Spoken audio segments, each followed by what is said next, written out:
Okay. Hi, I am Shelley Brasher and want to welcome Robolink to join us with the Fall Summit and provide support for our coaches and event partners and everyone that's working with the CoDrone EDU. Today, our presenters are Frankie Baker and Ashlyn Arias, and they are going to go over what's new, updates with the firmware. So this is part one tonight of a two-part series. They'll be back tomorrow night for part two. So I'm going to turn it over to Robolink. Thank you so much for being here. Of course, thank you. Hi, everyone. I'm Frankie Baker. Let's go ahead and jump in. Okay, can everyone see my screen? I can't see Yes. any of y'all. Thank you. Yes, you're good. Okay, perfect.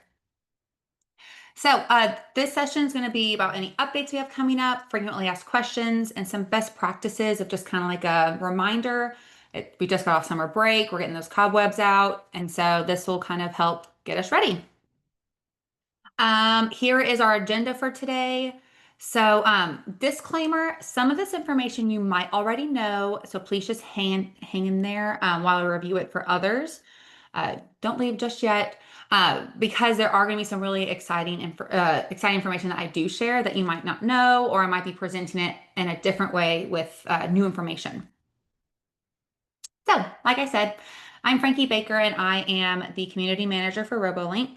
What that means is I support all the community programs that we have. So we have our ambassador program. I saw quite a few of y'all in the attendees list. So hi everyone.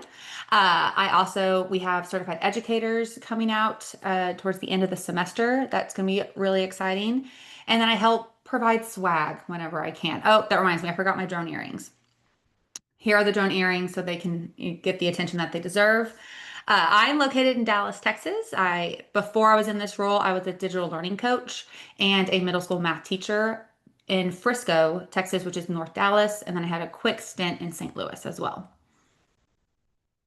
So a reintroduction to RoboLink, the reason for the re is that you might be familiar with us, but you probably think of us more of CoDrone or CoDrone EDU, but we are RoboLink. Our story is that we believe that students aren't just the consumers of technology, they are the creators, pilots, and pioneers. Our goal is to bring the competition experience back into classrooms. So we love partnering with the REC Foundation and being a part of the aerial drone competition. And so we want everyone to be involved, and why not also bring that into the classroom as well? Some specifications of the drone. I'm not going to read over all this. The one that I am going to mention and kind of give details about. And so let me go split screen here because I like to show my drone. So we do not recommend a payload. So that means we don't recommend that the drone carry anything. The reason for that, and I'll go ahead and tell you, is on the bottom, we have these two sensors right here. You have your optical flow sensor and your bottom range sensor. That is what helps your drone have a consistent flight. If you have something hanging underneath, that is going to affect the sensors from working correctly. So then your flight's not going to be consistent. It'll be frustrating. So that's why we do not recommend a payload with the drone to carry anything. Also, your battery life has a constant flight life of 7 to 8 minutes. So what that means is it's flying nonstop for 7 to 8 minutes. As y'all know, that typically is not what's happening. Typically, you have little bursts of flight, and then you are pausing, resetting, reevaluating your code, re-strategizing, and then flying. To get that battery from 0 to 100%, it is going to take a full hour. And so that's why have the extra battery and that dual power pack to charge it. If you inherited your drones, which we do, you might not know what comes in a pack. And if you got a pack recently, then you know what comes in it. But I do want to kind of highlight what is here. So you have your drone and your controller, those two batteries right here. This tool, in case you don't know, is your propeller tool. So those little prongs right there will go underneath the propeller to pop it off. So earlier I was telling a story about my hair got caught. We sure did use that tool to help save my hair and the propeller. Next to that in the picture is a little itty bitty screwdriver that Shelly used for those itty bitty screws. This manual right here, I mean, I have this sucker out all the time. I reference it quite a bit. If you flip to the back of it, there's QR codes so you can get the digital version. So if you have Canvas or Google Classroom for your team or your classroom, which if you don't have it for your team, highly recommend, you can link the manual there as well. You have extra propellers, that red cable, and some color cards. Other things that you might not be aware of that are in the store, just as a FYI, you can get extra batteries. You can get more chargers. You can get more propellers, more motors, new silicone bumpers, and a frame. This is actually something that I had a conversation with a coach, I guess a month or two ago. He didn't know you could buy just the frame. So when the frame was cracked, he thought the drone was out of commission for forever. And fortunately, that's not true. You're able to get a frame in the store. Some additional accessories. I just love being on the camera, so I'm going to pop back in. We have a carrying case, so it acts kind of like a briefcase to carry the drone and all the materials and accessories that you might need. Kids feel extra cool carrying this into a competition. Here is our programming mat, which I did see in the Q&A, so thank you for asking about it. What the programming map does is it allows the drone to have that great consistent flight. So because of this camo-like pattern, the drone's, the obstacle flow sensor on the bottom is able to really pinpoint where it's at. And so as you're coding or setting the program for your drone, it's able to have really accurate reads. I was in El Paso last month doing a training, and we had some participants testing the accuracy of over the carpet and over the programming mat, which like I'm a nerd, so like I love that kind of stuff. And we were all very impressed with how close and accurate it was, especially compared to the carpet. So if you're interested or if, in the programming mat, or if you have really reflective floors, I would highly suggest looking into this. It's on the website. And then we have, this is coming soon. It's not available yet. It's going to be a tub, and it's for classroom organization. So within the tub, there's going to be 6 what we're calling trays. And the trays will more or less kind of be like these carrying cases where it holds and organizes all what the kids need in order to fly. So you're able to just pass trays out to kids, and everything's already set for them to get started and get programming. And then when they're all done, they put it back in the tray. It's very organized, and you put the trays in the tubs. These tubs will hold 6 each. Also, Ashleen, I feel like I'm going very fast. Am I going very fast? Can anyone tell me if I'm going too fast? Sorry, I couldn't find my unmute button. No, you're doing great. Okay. Anyone else do that like while they're teaching? You know, like first period, they're guinea pigs, you're figuring it out, and then 8th period, you have like taught half the lesson because you're like, oh, I already said this. Oh gosh. And it is so hard to do this on a webinar like this where we've got, where you can't see your students and you're not getting that feedback. You can't read the room. So, but you're doing great. You're doing great. I can't read the room. You're right. I can't. Okay, so this is the part where you might know the things. I'm going to go through this a little, I don't want to say quickly, but kind of quickly. I have talked about this user manual, super handy dandy. One thing that I particularly love are all the great graphics in here. So that's not a great graphic there. But if you're wanting to create any handouts, like this one for the controller, how nice is this? So you're able to grab the digital versions from the manual online if you want to make a poster, anchor chart, interactive notebook, whatever it might be.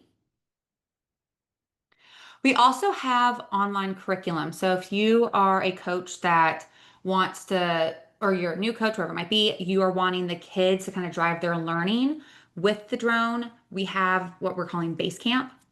These are online lessons, is completely free. This is actually getting a whole makeover, which I'll get into later in the presentation. But this is what is all student facing so that the kids can be in charge of their learning. And then the teacher or the coach can help facilitate that. So you don't have to have everything memorized. You don't have to know exactly what's being said here because it's been structured so that the kids can get flying as soon as possible. So free and big red letters right there. You'll just go to Basecamp and go to CoDrone EDU. So once you're here, we do have these resources. Right now in the teacher resources, we have lesson plans, we have answer keys, any extra resources you might need for the lesson to be successful. Once once our lesson portal gets updated and pushed out, we're going to have entire slide decks. We're going to have even more resources, and all of this will be in a teacher login. So it'll be separate from the kids login. The videos takes you to a YouTube channel. So there are videos within the lesson, but also on YouTube, there's a lot of videos to help you with repairs. So Shelly, I don't know if you used one of those videos to help with your replacements, but it is very hands-on to help guide that. Support's also really wonderful, but a lot of times, especially with our kids, they're wanting to have a little more independence and more control over the drone. Send them to YouTube. Help is where our help docs are. This is another great start if you're wanting to try and troubleshoot on your own. Kind of show you what that looks like later. And the functions guide, I find very handy dandy.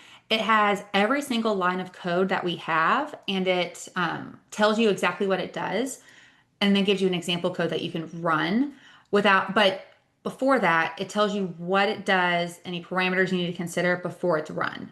So now you aren't having to just test it out to see what happens. You can kind of be a little more informed about what you're telling the drone to do before you tell the drone what to do. This getting started course, there's two separate ones. There's one for CoDrone EDU, the standard black drone, and then there's another one for the white JROTC edition. Just a heads up, you can notice these icons are different. This is where like students, coaches, teachers should start. This is like the earning your wings before you fly type course. If you participated in our PDs, it kind of covers everything that's in here. Here's what it looks like. All these individual things are the lessons. With the new curriculum, I'm just going to dive into it because I'm so excited. Each of the lessons is going to be structured for a 45-minute class period, knowing that you'll need to do a warm-up and setup at the beginning and a cleanup at the end. So you could probably estimate like around 30 minutes of instruction and then those buffers on either side so that you can fit it all within 45-minute class. Because right now they're kind of the times change and they're all relative to how your class is structured. It'll be a little bit more organized with the next one. Once you're done with getting started, we have courses and instruction for coding within the lesson, within the coding languages. We have Blockly and Python here. There are scaffolds within our coding platform to help transition kids from Blockly to Python. So if you're wanting kids to start in Blockly and go to Python, they certainly can. And I can kind of mention those later. And here's just another picture of the course. Each of these blocks here is a lesson. So all the exciting stuff, what's new? So what's released now is we have position functions. So, let me get out of the way. So previously, you could tell the drone to fly in a certain direction with a certain percentage of speed for a certain period of time. Now you can tell it to move a specific distance, which is super exciting. Here's code to kind of explain that. These slides I've shared with the group, with the drone trio. So they'll get posted, and so all these links will be clickable. So they're already in the, if you go to the function guide, it'll be there. But you can learn more here as well about how to implement this with your kids. Another thing that we've released that's out now is that you are now able to code with the TI Inspire. And so it uses Python language, but it's all stored within a library. Here, I don't know if anyone's familiar with Omar Cortez. He's in Dallas, so we're neighbors. He was able to practice it with his kids. So here's a post from there. And then here's a picture of the product. One note though, if this is something that you're like interested in trying out with your kids, maybe not for the competition, but just because it's funsies, this cord is a special cord because it allows the controller, or prevents is a better word, the controller from draining the calculator battery. If you use another cord that has the right ports, it'll drain that battery, whereas this protects it. And we also have regular blog posts in case you are not on our newsletter yet. you maybe aren't getting the notifications. We post about once a month different blog posts that we find helpful. The ones I really wanted to highlight today is we have some seasonally themed activities. So one thing that I've noticed with coaches is that we're trying to make these lessons or activities with the kids during practice, like whenever they can come, very quick, low lift. Yes, you want them to practice for the competition, but you also want them to not get burnt out on it and practice in different ways. This has a lot of about 5 per blog post, different activities related to what's going on that month. So we have one for back to school. And so this one kind of has like you can create a persona for your drone, which I already know that these kids are like picking favorites on the drones and the controllers. Now they can come up with a name and a whole backstory. Another activity was creating like a map on the ground of the school and having the drone do the class schedule and fly from period to period. Another series I wanted to highlight was the CoDrone to Career. And so all of these lessons talk about different careers that utilize drones that the kids might find interesting. They're getting into drones or interested in drones, but maybe they don't know where it could go past the competition. These articles or blogs have suggestions. There's videos linked. There's specific lessons within CoDrone, within our curriculum to direct you or to help you with the skills you need for those lessons. Also, my dog just walked in, so I apologize if he barks. He likes to do that. Um, if you've logged in, you will see that there is a new look for Blockly and Python. Here's kind of what it looks like. It is organized a little bit differently as well. One note though, if for Python, when you log in, it will be the old, like it's kind of like the gray interface. At the top, you're able to try out this new version. So if you're like, I was just there and it doesn't look like that, look at the banner at the top and you click try it out. So things that we have coming up. It's going to be called Drone Lab, and this is our hub for all things Robolink, just for the kids. It's kind of your one-stop shop. You'll have your coding, the platforms at the top here. The Basecamp or the lessons will also be on the same page. You can get all of your drone and sensor information panels within here as well. And then you can easily access the resources. So if your firmware updater or if you want to access that pre-flight checklist, it'll all be on one page.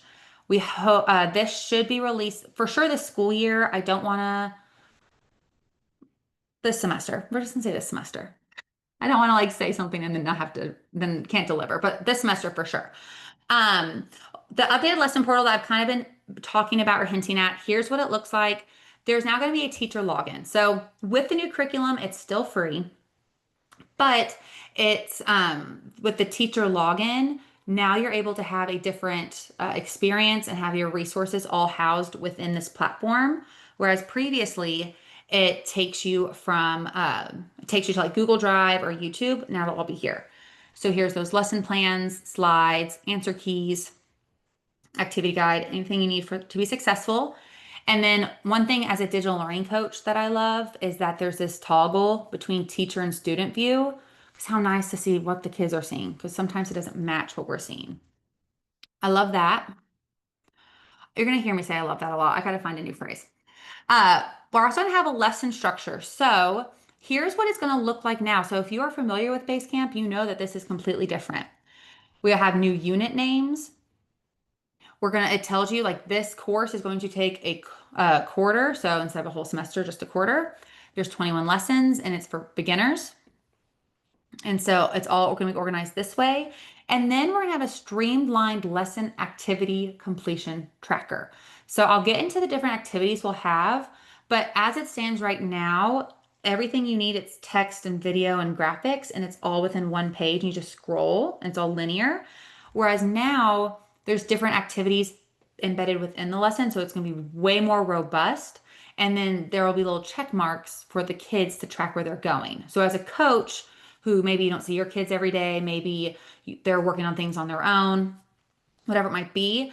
This is kind of a nice way to keep track of what they're doing and how far they are. And then you can also tell them, don't do this, do this. It kind of helps with that organization as well. So the lesson progress tracker is also within the lesson, which is super handy. You don't have to leave and to check where you're at and within the lesson. The lesson content will be more robust and have more computer science and CTE connections. So this lesson is, so what is a computer anyways? So for y'all, you're focused on the competition aspect, of course, but this is a great way to kind of introduce them to a world outside of what's standard and talking about those CTE connections. There'll be embedded activities. So drawing right here, here's some open-ended text right there as well. In addition to those integrated activities, we'll have multiple choice, true, false, drag and drop, some code alongs as well, and then kind of like some predictive. So like based off this code, what do you think will happen? And so really helping the kids challenge their thinking of what, in different ways of what coding can do and look like. With the new, and this is important, so if you tune me out, tune back in. If with the new curriculum release, we are getting rid of junior and senior blocks. The reason for that is, well, don't want to go into the reason. We have compiled it. So right now, junior blocks is all about, it's more conversational. It'll just say take off. Whereas senior blocks, it's written in Python language. So that's one of those scaffolds to get the kids from junior or from Blockly to Python. Now it's all going to be in one screen. So what you do is you would click on flight commands and all the blocks will be there. The more advanced blocks will just be at the bottom. So that's how it'll be organized. So there will be no toggling between junior and senior blocks. They'll all be within the same page. Taking care of your drone and best practices. Man, that bit.ly escaped me. Don't go to the bit.ly, it's the old one. Okay, so if you've not updated your firmware this year, highly recommend we do that. This is the latest version right here. As a reminder, when you turn on your drone, either if you have it on the computer or if you just took it, turn it on like to pilot, you're able to see what version you're working off of. And so this is the firmware that we're working on here. Some drone care tips, just reminders. So with the new Blockly look, the icons did change a smidge. They're still at the top, they're still in the same place, but they did change a little bit. So when you can, use the land and avoid emergency stops unless absolutely necessary.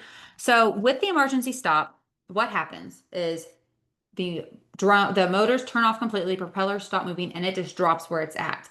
And if it's really high, it's going to cause some damage. So try and have someone underneath it to catch it. It will be scary the first time because you just heard the propellers going really fast and you're worried you're going to get your finger.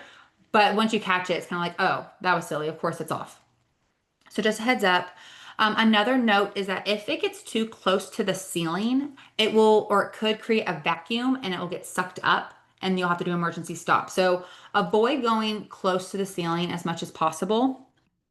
Try and figure out like 2 feet down or a foot down. I would do 2 feet down and kind of have a marker there telling the kids, don't go higher than this point.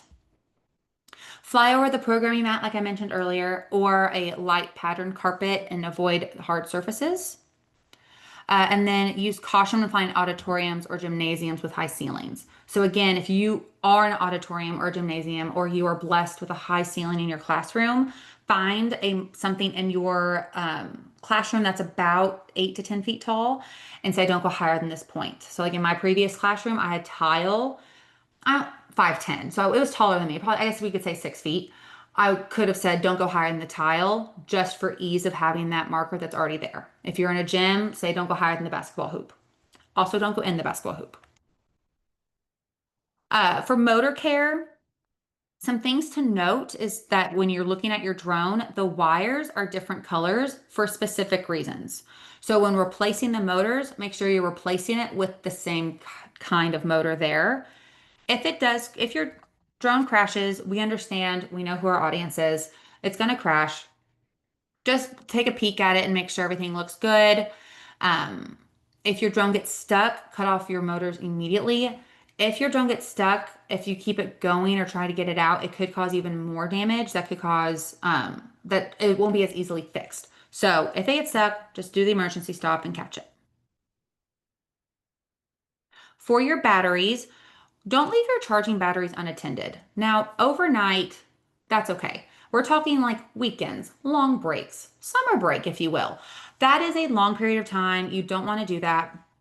Since it takes an hour, that's roughly what a class period generally is. Or if you have electives or an after school club, you can, or maybe have the kids come in the morning, swap out the batteries, and at the end of the day, swap them back out. So doing that, or as a reminder, if the light is on, that means it's charging. If the light is off, that means the battery is good to go. Don't puncture the battery, making sure we keep all sharp things away, just because accidents do happen. We want to make sure we avoid that one at all costs. If the battery has expanded, so if you were to pull out your handy dandy battery like I have, on the side there is a seam that is very nice and tight. If it's expanded or not as tight as this one or as any other ones, don't use it. Now, we've been doing testing as a group, I'll tell you, to see like the lifetime of a battery, and it's years. So if it's been months and you're having issues with your batteries, please reach out because it should be years. And even at that point, your batteries are still good to go. It's just that's when we're recognizing that wear and tear might be affecting it. We recommend storing your batteries in a lipo-safe battery. Store them about 50% charge. And then as a reminder, you can plug in your the batteries into the drone and check it on the controller just real quick. That's a very easy job for one of your team members to do. For your controller, your sweet control, my controller's across the room. Fold the arms and antenna in when you're not using it and hold it correctly. Don't carry it by the handle, the antenna, the cable. Keep it all like organized and be nice to the controller. Pull the USB gently out. So like I remember this lesson when I was a kid. You pull it out like near when you're pulling things out of the outlet. Same kind of thing here. It's an important lesson. It stuck with me all these years. And I've already addressed that as well. For your propellers, so inspect propellers before in each class. If there's any debris or if it's damaged at all, even a little bit, we recommend swapping it because again, it could cause even more damage. It's gonna be harder to replace. As it stands, when you get your drones, can you see me? Yeah, you can. Right now, the red propellers are in the front. It doesn't have to be that way. If you look on the bottom, there's an R and an F. That's what these stand for here. And that's what's important when you swap them out. So you swap a R propeller with an R propeller. It's okay if it's red and you swap it out with black. That's okay. So that's why we don't want to say like find the front of the drone with the propellers because the colors could change. Also, if you're looking at your drone or if you want to put your hand on it, you should not feel the propellers. You should feel the frame and the middle, the LED light, but none of the propellers. If you do, that means it's bent and you want to swap that out. Here is that tool that I was mentioning earlier, that flat one. You just put it underneath the propeller and pop it up. And then get the most out of your support ticket. So let's say you end up having to put in a support ticket. And to limit the back and forth and get you a solution as quickly as possible, I met with support team. I said, what do you need? And so here's what we got. Add support at robolink.com to your whitelist. So when you put in a support ticket, you will immediately get a response. If you don't get that response, that means that something's happening. It's going to spam, the filter's blocking it, whatever's happening that you did not get the automated response, that's preventing us now from contacting you. So adding that to your whitelist and then confirming that you got the automated response will help with this communication. If you can have your order or PO number ready, that's helpful. So we can kind of do some research on the back end and see where you're at there. Send from the teacher email and not the student. So I am all for like student autonomy, student voice, making sure that they are independent and in charge. But just because of one, the protections that student emails are under, it's way more strict than staff, but then also just student privacy. And then just getting the full picture. It's helpful to have it from the teacher email. So if it comes from a student, we're going to be just the response will be have your teacher reach out to us. So we can kind of avoid that there. And then submit videos and images. So we want your firmware screen. So that will be making sure you're on the most update firmware. Your count log, that is going to tell us how long your drone's been flying, how many times it's taken off. how many times it's landed, and how many accidents it's been in. And then if you can get a video of the experience, that's also very helpful. Finally, some resources. So these are all the links that I've kind of mentioned here. Again, you'll get the copy of this, so all these will be clickable. The documentation site, so here's what I was talking about earlier. Here's the code. Is this the old picture? It might be. The example code, but what's nice is that there's this open and blockly. So if I want to know about the takeoff block, I can open a blockly and run this code specifically and learn about it right away instead of having to guess as to what I need to build for it to run successfully. So that is a really cool feature. And then some community programs, because I'm kind of in the way. Let me get out of here. I would not be doing my job as community manager if I did not mention it. So we do have our ambassador program. Here is our link. Shout out to all the ambassadors that are here. Y'all are awesome. It is application based, so our applications will open probably November.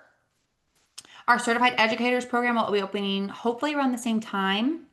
And so certified educators, if you're not involved in any of those programs with other tools, what it is it allows you to become more familiar with the platform, and you get certified in a way. We give you a badge, there's recognition, so that you can kind of, have that label of I am familiar with Robolink, CoDrone EDU, and all of its resources. We also have a Facebook group. So I was actually, I'll be honest, inspired by the Facebook group that the REC Foundation had for the aerial drone competition. So we have our own here. And so these will be more specific to CoDrone EDU. I noticed that a few people went to the aerial drone competition Facebook group with questions. That's totally fine.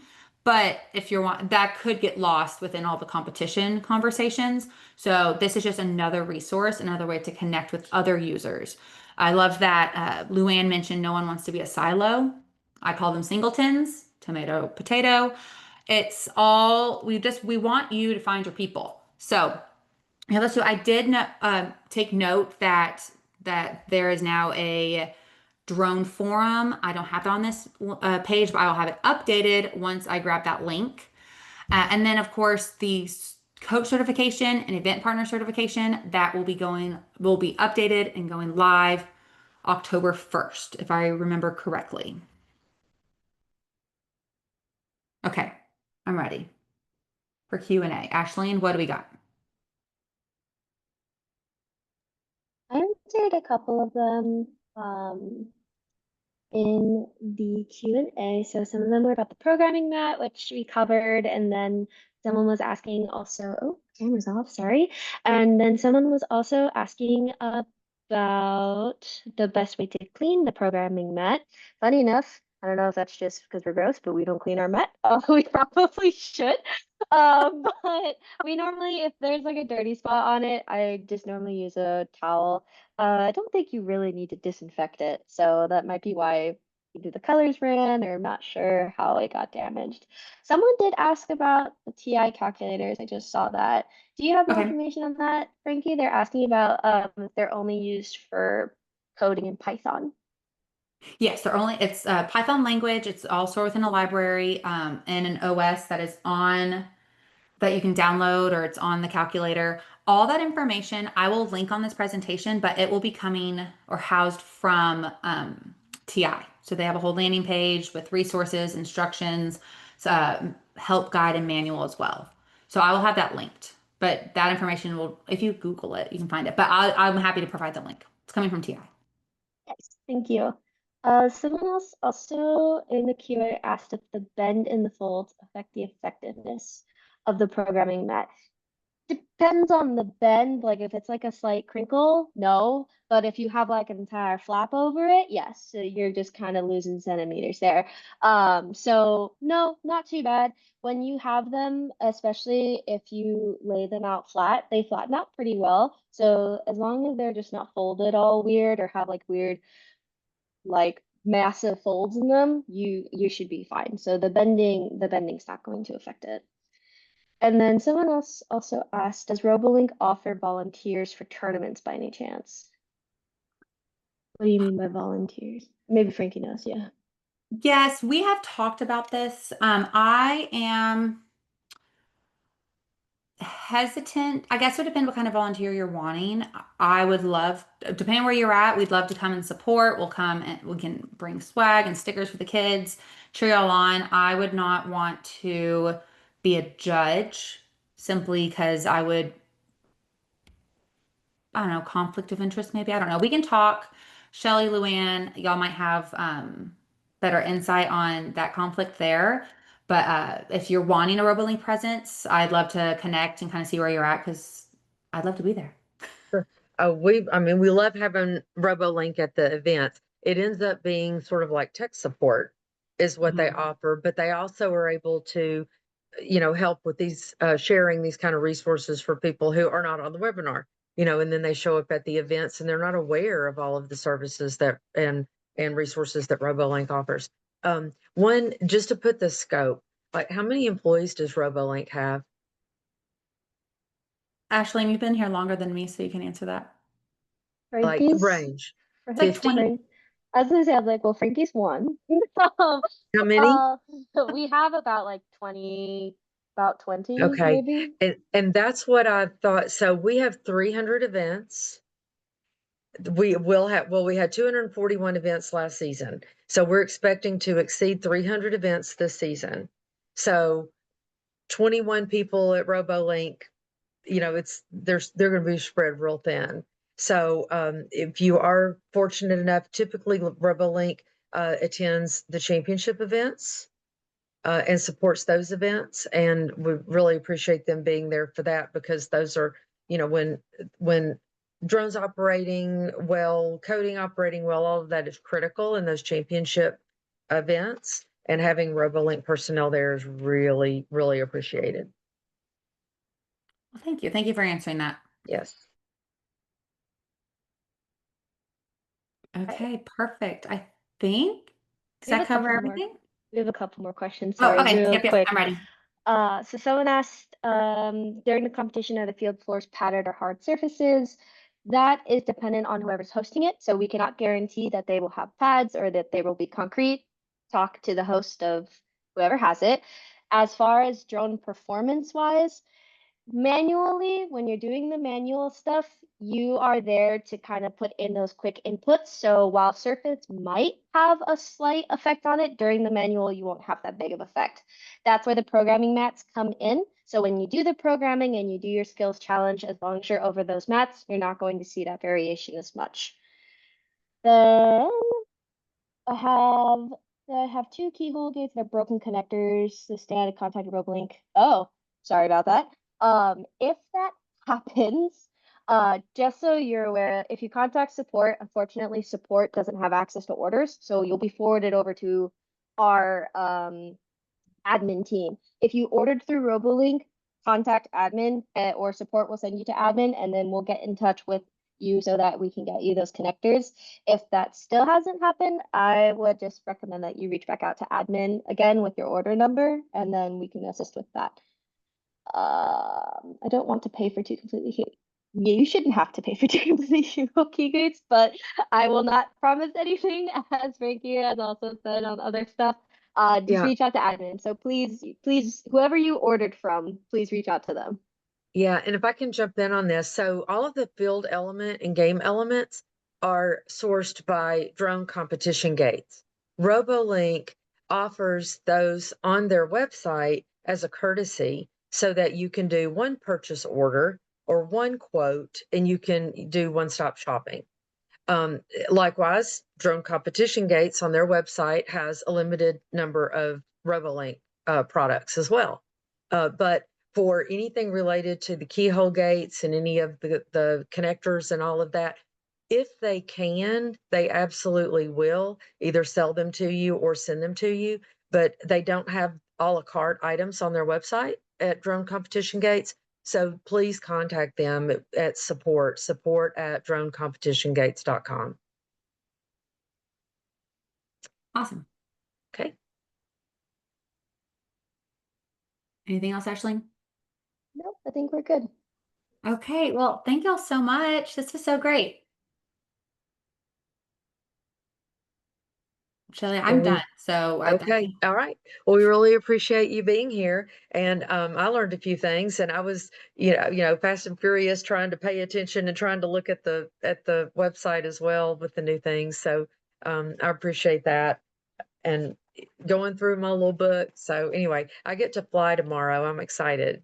yay! Yeah, so That's exciting. I will be demonstrating the CoDrone EDU in our competition tomorrow in Wisconsin for the Navy JROTC. So maybe Ooh. somebody's on the call and I will see you there. Otherwise, we have a scrimmage Saturday and in Chicago, and then we have another scrimmage slash workshop type event in Pennsylvania on Sunday. And so we're really excited because this is going to give us the first chance to use our new software for a competition portal, and also to see how students are initially approaching the game, look at the field setup. We know that there are some updates that need to be made just from great. Our coaches are fantastic. So they have been sending us feedbacks just in the last week since the competition manual came out, saying, are you sure about this? I think it would be better if it was this. And so game design is looking at all of that feedback. And we have a competition manual update coming up October 14th. Everything Okay. that we learn between now and then is going to be in that update. So keep on testing, keep on providing. I know we appreciate the feedback. I know that you too, Frankie, appreciate the feedback. So I was stalling enough to maybe see if there was one more question, but there's not. There's not. We did more than the count to 10 rule. So we're going to call it a wrap. Thanks, everybody. Tomorrow night, the emphasis, starting at 4:30 Central Time, the emphasis is on running events. So part of our sustainability model is that you host a tournament. Not only do you get the money for your own program that teams are paying to go to a tournament, but you're not paying to go to somebody else's. So it's a win-win. So tune in tomorrow night. The first two sessions, 4:30 and 5:30 Central, will be about hosting an event. And then the final session, you want to give them a little recap or a preview rather of what that's going to be? The Robolink session tomorrow Yeah, night? Ashley, you want to give a preview for tomorrow? Yeah, so for tomorrow, what we'll be doing is, as Frankie's showcase for today, so we have new updates for Blockly and Python. We will be predominantly focusing on sensors and the applications of sensors and how to kind of do some quick programming and any questions that you might have with that change. Awesome. Awesome. Thank you, everybody, for joining. Thank you, Robolink, Frankie, and Ashlyn for being here. We appreciate you and look forward to seeing you tomorrow. All right. Good night, everybody. Good Bye, y'all. night. I'm Thank going to you. stop the recording.